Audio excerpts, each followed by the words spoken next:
Chute de tension.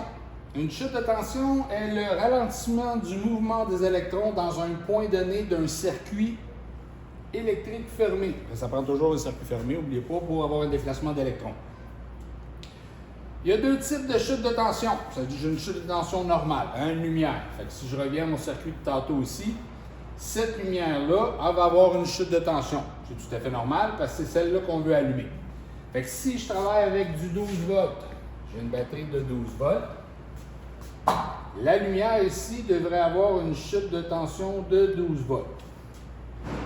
C'est-à-dire que le voltage va s'emmener à l'avant de la lumière va tout consommer, puis à la suite, ici, on se ramasse avec 0 volts. Ici, j'ai 12, de l'autre côté, j'ai 0.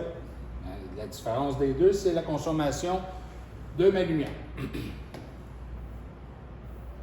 C'est ce qu'on représente ici, c'est-à-dire que j'ai 12 volts qui arrivent à l'entrée de la résistance. Ça, c'est le symbole d'une résistance.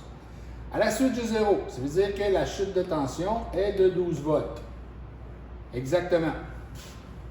Mais je peux avoir ce qu'on appelle une résistance par résisteur. On en a parlé, de la peinture, de la rouille, une connexion lousse, un fil à moitié brisé. Ici, ça symbolise mon parasite. Fait que mon parasite, qui soit avant ou après mon consommateur, ce qui est ici ma résistance, va avoir le même effet. Fait que le parasite va prendre un certain nombre de voltages, puis la résistance, il va y en rester moins. Tantôt ici, on avait 12 volts pour ma résistance, ce qui était merveilleux. Ici, la résistance va en prendre un peu, c'est-à-dire le parasite va en prendre un peu, puis il va en rester, le restant va être pris par la résistance. N'oubliez pas qu'il faut toujours qu'on soit à 0 à la fin. Si on n'est pas à 0, c'est parce qu'on a autre chose à l'arrière, on a un autre parasite. Comment est-ce qu'on fait pour déterminer qui prend quoi, puis combien de voltage qui reste pour mon parasite? Dans un circuit en série, on va additionner les résistances. Fait que dans mon circuit ici en série, j'ai une résistance de 1 ohm et puis j'ai une résistance de 2 ohms. Fait que je me ramasse avec une résistance totale de 3 ohms. Fait que c'est comme si j'avais une résistance de 3 ohms. Si on sort la formule de la loi d'Ohm de tantôt, mon voltage c'est E, j'ai 12, ma résistance c'est 3, fait que si je fais 12 divisé par 3, dans mon circuit ici, je vais avoir 4 ampères. Fait que je vais avoir 4 ampères partout. Maintenant, si je veux savoir combien ma résistance prend de voltage, je sais que j'ai 4 ampères qui est dans mon circuit, comme il est marqué ici. Je reviens à ma formule. Qu'est-ce que je cherche? Maintenant, je cherche l'ampérage. Si je fais... je cherche le voltage. Si je fais l'ampérage fois la résistance, ça va me donner ma chute de tension. Si je fais mon ampérage fois ma résistance, ici, je vais avoir une chute de tension de 8 volts. Si mon circuit est 12 volts, je fais 12 moins 8, qui va me rester, lui, une chute de tension de 4 volts. Pour être sûr et certain, si je fais 4 plus 8, ça me donne 12. Je suis sûr et certain que j'ai tout mon voltage qui a été consommé.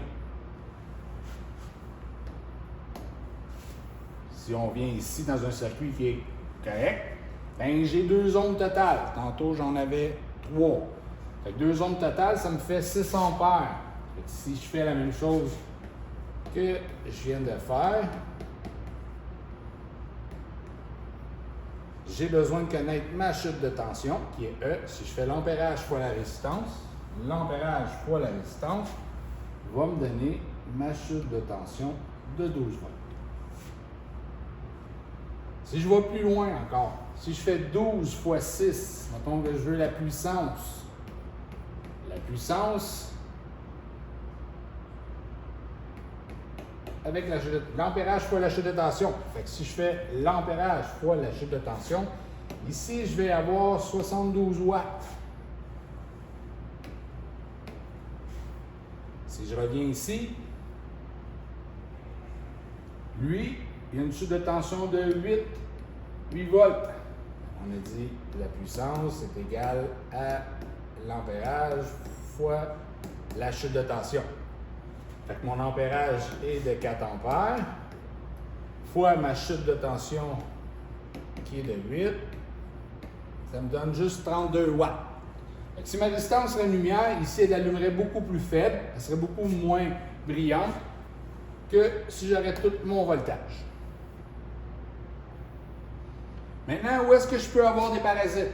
Bien, dans la vraie vie, on peut avoir des parasites partout. Je peux avoir un problème de connexion ici qui est lousse. Je peux avoir un bout de fil ici, au lieu d'avoir 4 brins, bien, j'en ai juste un. Je peux avoir ici une problématique de connexion. Le disjoncteur à l'intérieur, la façon que c'est fait, c'est une lamelle.